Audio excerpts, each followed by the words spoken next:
Assalamualaikum warahmatullahi wabarakatuh. Selamat siang Pak Hanum dan teman-teman yang menyaksikan.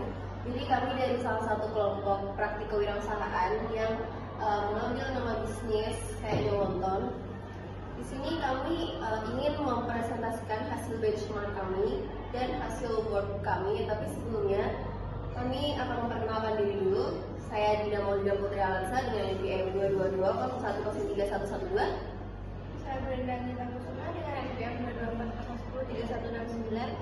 Saya Sulwan Ditanggalan dengan NPM 2020 1030 10. Saya Dimas Setia Berdamana Putra dengan NPM 222 0103 121. Oke, jadi di sini saya akan mempresentasikan hasil benchmark kelompok kami. Jadi kami melakukan studi banding atau benchmark ke salah satu UMKM Wontonsku. Jadi Wontonsku ini tuh bisnis dari salah satu kelompok mahasiswa S1 Peternakan Universitas Tidar Angkatan 21. Jadi awal mulanya Wontonsku ini berdiri itu sama kayak kita. Jadi ada tugas, lalu disuruh bikin produk dan dijalankan terus menerus dan lumayan berprofit. Jadi ini ada hasil wawancara kami. Jadi pertanyaan yang pertama, kenapa sih kalian memilih Wonton sebagai usaha? Jadi kakaknya bilang, pada waktu itu usaha Wonton di Magelang masih jarang, sehingga kami melihat peluang di sana untuk melakukan usaha Wonton. Terus yang kedua, karena olahan jajanan yang terbuat dari daging ayam itu banyak digemari oleh anak muda. Dan yang ketiga, alasannya karena pembuatannya cukup mudah. Terus pertanyaan kedua, tantangan apa yang dihadapi selama kalian menjalankan usaha ini? Kakaknya menjawab, jadi tantangannya itu ada pendapatan tidak menentu karena pesanan yang ada itu nggak selalu sama banyaknya, jadi kayak nggak bisa diprediksi gitu. Terus yang kedua ada bertambahnya pesaing seiring berjalannya waktu karena orang-orang juga melakukan inovasi wonton, jadi pesaingnya makin bertambah banyak. Next. Yang ketiga, siapa target pasar kalian? Ini anak muda khususnya mahasiswa, karena balik lagi ke alasan didirikannya Wonton School ini tuh karena tugas. Jadi untuk target pasarnya itu dikhususin ke mahasiswa. Oke, selanjutnya ada pertanyaan yang keempat, itu adakah teknik khusus dalam pembuatan wonton? Itu katanya nggak ada, tapi ada bumbu rahasia yang emang dibuat dari kelompok tersebut, jadi kita nggak bisa tanya lebih lanjut. Next. Yang kelima ada, apakah ada kesulitan sama proses produksi? Nggak ada. Saat proses produksinya itu nggak ada, cuman ada kendala di COD karena konsumen itu nggak hanya di satu tempat dan nggak hanya jam itu, jadi kita harus menyesuaikan jam dan tempat konsumen juga. Terus yang keenam ada modal usaha yang didapat dari mana? Itu modal usaha yang kakaknya dapat itu tuh dari uang pribadi anggota. Terus next. Pertanyaan yang kedua itu berapa profit yang didapat selama berlangsungnya usaha? Itu profit yang didapatkan itu katanya 25% per piece. Nah, untuk harga produk kakaknya itu 10.000, yang profit yang didapatkan itu 25%, berarti itu 2.500 profitnya. Terus nomor 8, adakah tips and trik agar tidak rugi? Itu yang pertama, janganlah cari pelanggan untuk promosi produk. Jadi katanya kalau misalnya konsumennya itu sedikit atau yang minat sedikit, itu tetap kita harus melakukan promosi produk biar ada tambahan lah tuh. Terus yang kedua, menjalin hubungan atau relasi dengan pelanggan, karena membangun relasi itu juga kayaknya sangat membantu kalau misalnya kita punya usaha. Jadi kayak misalnya punya teman, terus kayak beli dong jalan aku, kayak gitu tuh membantu banget dan bisa jadi pelanggan tetap juga. Terus memberikan pelayanan yang terbaik, karena kalau misalnya bisnis pelayanan yang buruk itu udah kayak konsumen udah males buat repurchase lagi. Next. Selanjutnya ada workbook kayaknya Wonton yang bakal dijelaskan oleh teman-teman saya yang lain. Selanjutnya ada workbook dari produk kami, yaitu kayaknya Wonton sendiri. Kenapa dinamakan kayaknya Wonton? Emang kata-katanya emang agak aneh, tapi dinamakan kayaknya Wonton karena sempat terjadi kebingungan saat memilih produk apa yang akan dibuat oleh kelompok kami. Namun saat berdiskusi, salah satu anggota mengusulkan kayaknya wonton dan kata-kata itu menjadi nama dari produk ini. Yang pertama ada jenis usaha yang kami sepakati yaitu wonton sendiri dengan usaha makanan. Kami memutuskan untuk menjualan wonton yang berasal dari Tiongkok. Yang kedua, mengapa memilih usaha ini? Yang pertama karena proses pembuatan wonton bisa dibilang cukup mudah walaupun banyak bahan yang digunakan. Yang kedua, kami melihat juga untuk peluang bisnis ini dari tren pasar dan target pasarnya. Yang ketiga, modal usaha yang kami gunakan berasal dari dana pribadi per anggotanya. Selanjutnya ada rancangan anggaran biaya yang akan dijelaskan oleh teman saya. Oke, berikut adalah rancangan anggaran biaya yang akan kami gunakan untuk menjalankan usaha kami. Nah, yang pertama ada kulit vaksin. Di sini kita membutuhkan 2 bungkus dengan total harga 8.000. Kemudian yang kedua ada daging ayam filet. Di sini kita membutuhkan 500 gram dengan total harga 23.000. Kemudian yang ketiga kita membutuhkan 50 gram jamur kering hitam dengan total harga 6.000. Yang keempat minyak wijen 1 botol dengan total harga 8.000 ke 5 saus tiram 1 saset dengan total harga 2.500. Kemudian yang keenam ada 500 gram tepung tapioka dengan total harga 5.000. Selanjutnya bawang merah 250 gram dengan total harga 7.000. Kemudian bawang putih 250 gram dengan total harga 7.000. Kemudian daun bawang di sini kita membutuhkan 80 gram dengan total harga 1.200. Lalu ada chili oil di sini kemarin kita beli 1 botol dengan harga 14.000. Lalu yang terakhir 1 buah gas dengan total harga 23.000. Jadi total keseluruhannya itu ada 104.700. Kemudian untuk packagingnya di sini kita pakai paper bowl sebanyak 1 pak.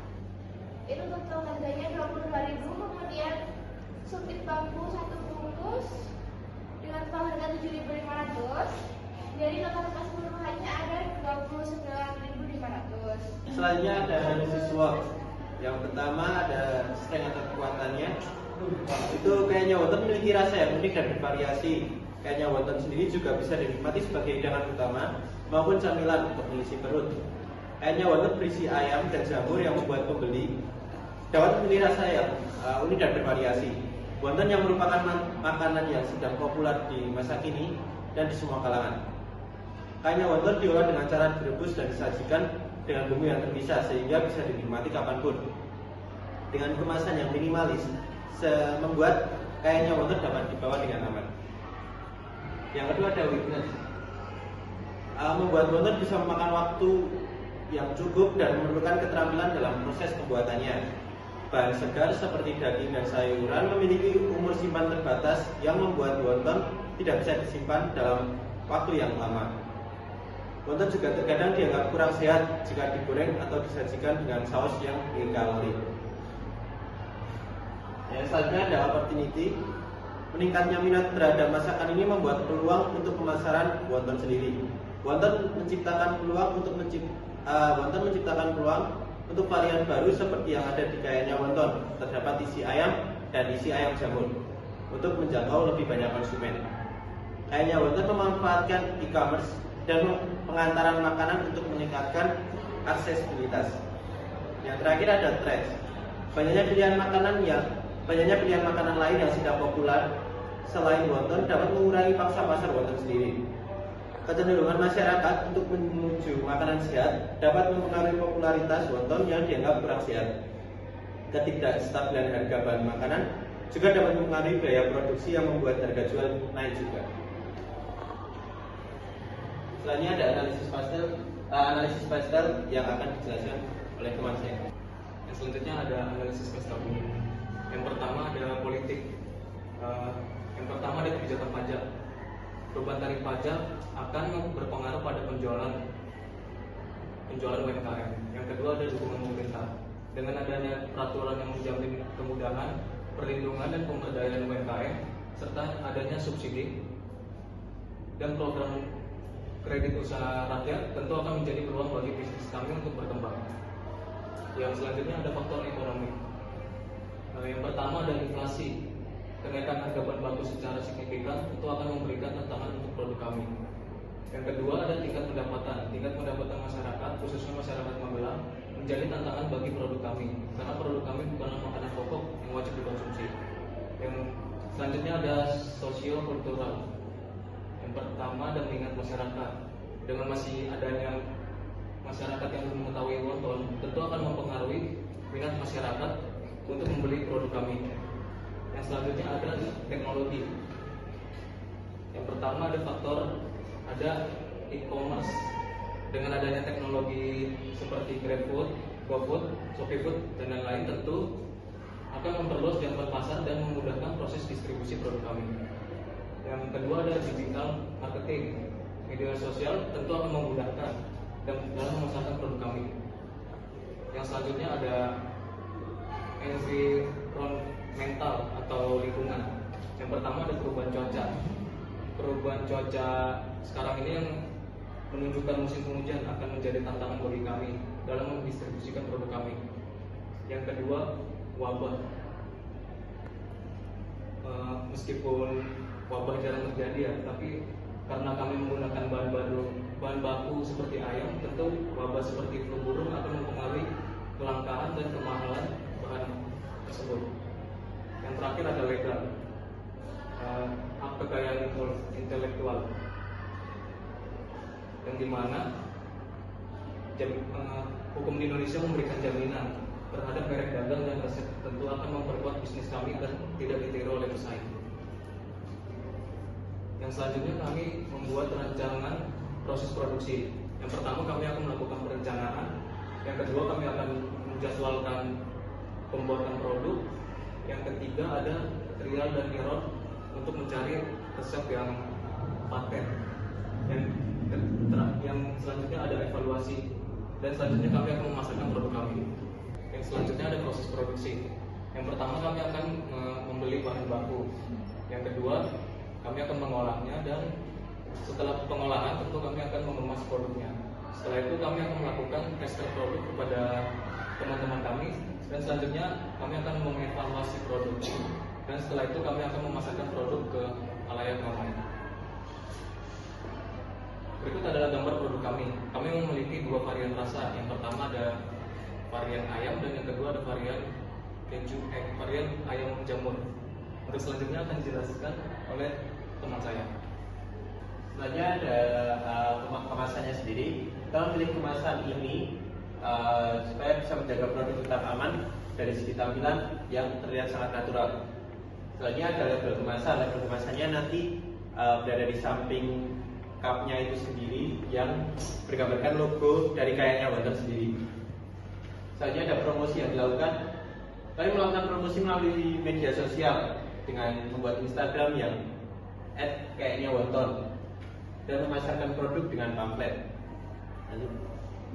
Berikut adalah desain poster promosi kayaknya wonton sendiri.